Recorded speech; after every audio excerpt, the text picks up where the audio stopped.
Arrive-t-on à la fin du cycle de la démocratisation en Afrique de l'Ouest?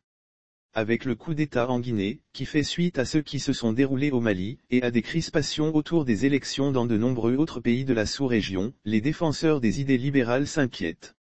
Faiblesse des institutions, présidentialisme exacerbé, défis sécuritaires, partenaires occidentaux complaisants et régimes autoritaires décomplexés. Les causes profondes des crises sont multiples. Pour en parler, François Mazet a joint le Sénégalais Alioune Tine, fondateur du centre de réflexion Afrikajom Center, qui travaille sur les organisations et les institutions en Afrique. RFI, des coups d'État en Guinée, au Mali, des élections peu inclusives sous des contextes préélectoraux qui se tendent dans d'autres pays. La démocratisation de l'Afrique de l'Ouest est-elle en danger, selon vous? Alioune Tine, totalement en panne à l'heure actuelle, où nous vivons vraiment des situations, où nous avons des fraudes électorales. Ce sont des formes, également, de coups d'État dont on parle très peu, sur lesquels, effectivement, ni l'Union africaine ni la CEDEAO ni également la communauté internationale ne disent mot. Nous avons également des formes de coups d'État constitutionnels, on change la constitution pour rester au pouvoir et maintenant, nous avons des coups d'État militaires. Les coups d'État militaires c'est bruyant, c'est les galons, ça se voit tout de suite. Maintenant, un coup d'État militaire, c'est le symptôme des dysfonctionnements démocratiques, c'est les symptômes des pathologies démocratiques. Les gens les prennent comme des remèdes, mais ce ne sont pas les bonnes réponses. Il faut qu'on fasse attention, pour qu'on ait des institutions qui soient des institutions fortes, parce que nous avons un hyper-présidentialisme, des pouvoirs absolus, des pouvoirs qu'absolument rien ne limite. C'était le cas effectivement en Guinée et résultat, c'est ce qu'on vient de voir. Effectivement, la situation guinéenne et celle d'Alpha Condé viennent rappeler que la démocratie, cela ne s'arrête pas aux élections. C'est aussi la gouvernance et l'état de droit. Exactement.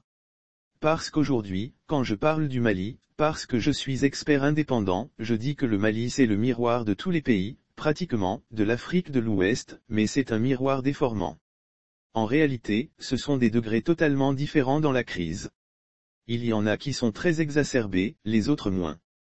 Et des crises, à la fois de la démocratie, de la sécurité, ce sont des crises régionales, qui appellent des réponses régionales qui ne sont pas encore là.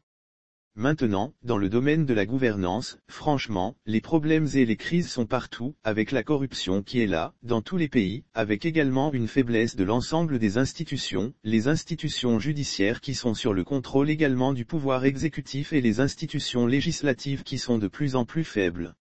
Alors pourquoi ce modèle démocratique s'épuise, selon vous, en Afrique de l'Ouest?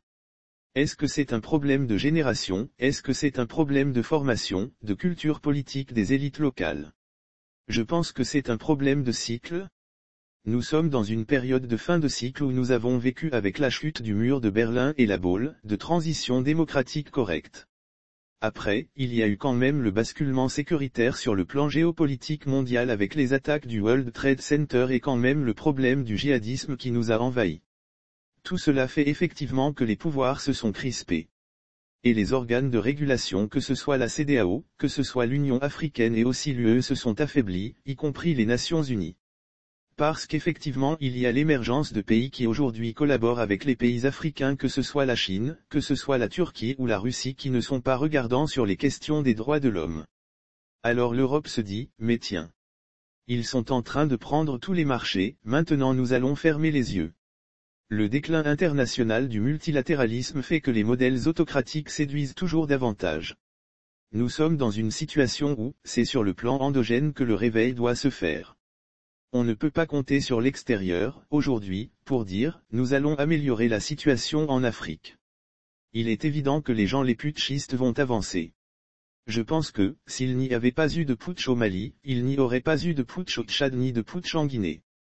Donc il faut faire extrêmement attention.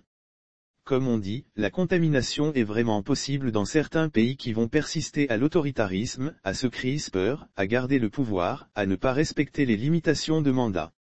Soit, c'est le putsch, soit, c'est les insurrections. C'est inévitable.